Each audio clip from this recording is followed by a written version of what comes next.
Björgvin, sigur í dag, mikill léttur náttúrulega. Rosalega léttur. Hvað að gerast í þessu leik? Ég meina, af hverju vinnið þið þennan? Við bara hafa vonbrigði í gær að tapa. Já. Og við vorum ekki með hugana réttist af. Og þannig við ákváðum að koma mjög brjálægir inn í þennan leik. Og reyna bara að gera þessa litlu hluti rétt, baráttu, leikgleði og það sem við erum að leggja áherslu á. Sem við náðum ekki í gær, en við náðum í dag. Og það það sem skiptir mestu máli. Miklu meiri læti ykkur í fyrrihálfleik í þessum leik heldur en í gær. Já, miklu. Það, þú veist, má tala dagsformið eða var það bara hvað var í gangi? Já, ég held það. Ég held að við varmandum Danana, Norðmennina. Og þess vegna bara heldur kannski varmandi Danirnir okkur út af töfum á móti Norðmennum. Þannig við ákváðum bara að koma inn og fá sigur. Heldur það hafi mögulega hjálpað ykkur eitthvað að vera í close leik í gær og svo landi í öðrum í kvöld? Já, ég held að það var svo sárt í gær, sko.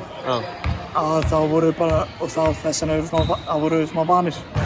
Og vorum búin að tveir close leikir og gerðum það kannski ekki sem við mistökum við gerðum í gær. Svona, af þér persónulega, nú ert þú hérna, þú varst átt í gær og varst með einhverju ökla með, kemur inn af miklum krafti í dag. Ekkert erfitt að detta svona út úr liðinu í eitt leik og koma inn aftur? Jú, það er rosa gaman. Maður fattar ekki hvað maður hefur það gott að vera að spila hérna, sko. Þegar maður meiðist. Þannig ég ákvað bara að koma inn á fullum krafti og bara nýta tækifærið. Hvernig er öklinn? Hann er smá tæpur, en adrenalínið það tekur sársökunni burtu.